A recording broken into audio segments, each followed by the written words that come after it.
this is horrific. We heard Melissa Bell saying that people are standing there on the street in horror. It is after 7 p.m., but this is the height of rush hour there in Paris. And as you were describing, Father, just the contents of the church, the organ, we heard from our Hadass Gold, just the beauty of everything inside and the significance, the historical significance of everything inside of this church. How concerned are you about the safety of people who may have been inside? Well, again, I have not heard anything about how it even started or who was inside. But, I mean, you mentioned the historical nature of it. The architecture of that cathedral is one of the first examples of the use of those flying buttresses. And, you know, the statues and those stained glass windows are just renowned.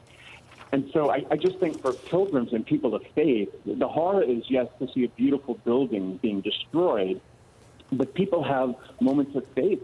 People who've been married in there, people who have had funerals celebrated there. It's not just pilgrims. It actually is a thriving, living church community as well.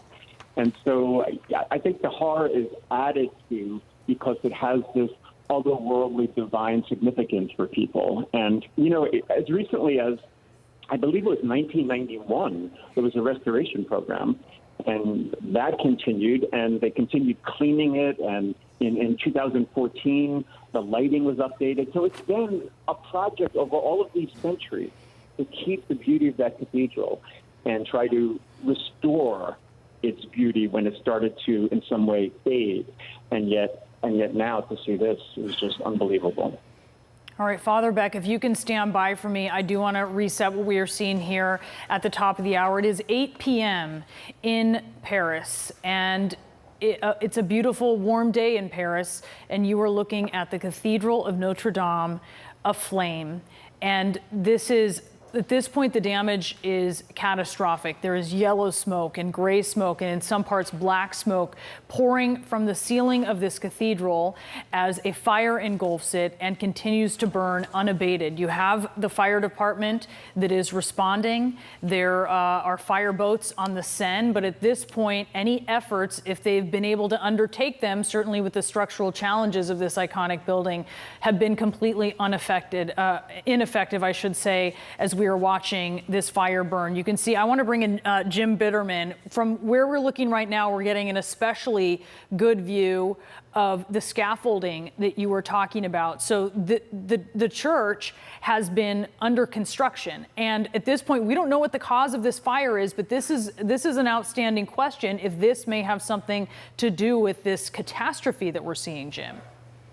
Exactly, yes. There was work going on, although I must say that over the last 40 years that I've been in Paris, there's been work going on at Notre Dame practically every year as they try to keep up with the ravages of age to keep the cathedral looking young, but this is going to set it back, way back. As Father Beck was saying, this is a functioning church. In fact, my daughter was baptized in the Cathedral of Notre Dame because we lived in the neighborhood back in the early days, and it is just tragic to see this happening, especially right now during the high holiday season when so many events were going to be taking place. And like Father Beck also mentioned, the Notre Dame was known for its wonderful, wonderful organ, which was just restored a few years ago. And what remains of that is something that we'll have to see after things get under control here. But they don't seem to be anywhere near that right now. In fact, it seems to be burning out of control. Of course, it's a lot of old wooden beams and things like that. And just a few minutes ago, I'm not sure that our listeners were watching, but the spire that sits at the center of Notre Dame collapsed and fell down, symbolically spelling the end of the roof and a real setback for the cathedral. Brianna? So the spire has come down. That fell down, and that was, I mean, we could see the skeleton essentially of the spire falling down, and so now the consideration is also the inside and how that is going to perpetuate the damage inside of the building. This is an old building, Jim. It's not the kind of building that can be retrofitted exactly adequately to modern standards. And there are fireboats there on the river. There are firefighters and fire trucks trying to make it to the scene, but these challenges are clearly too much to overcome for them.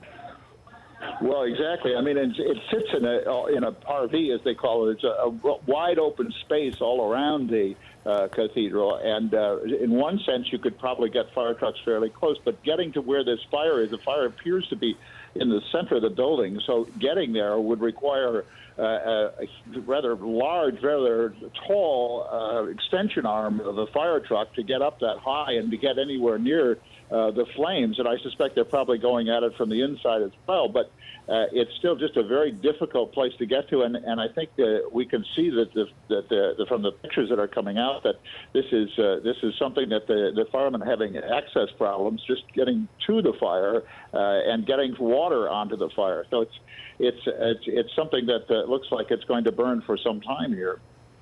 All right, Jim, stand by for me. I'm going to bring you back in just a moment. I do want to bring in Arash Darambash, who is there in Paris. His office is minutes away from the cathedral. You have been watching the smoke. Tell me what you are seeing. Yes, it's amazing scene.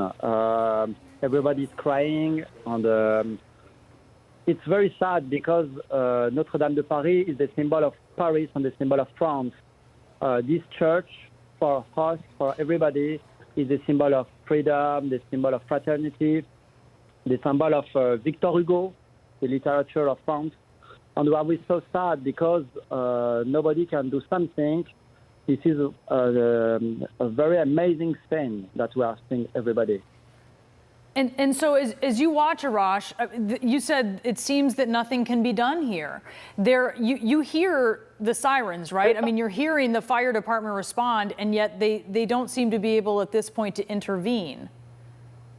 Nobody sees something at first, but I think that everybody said that it is a problem of technique, a technical problem, that this is the origin of the fire. Maybe, I don't know.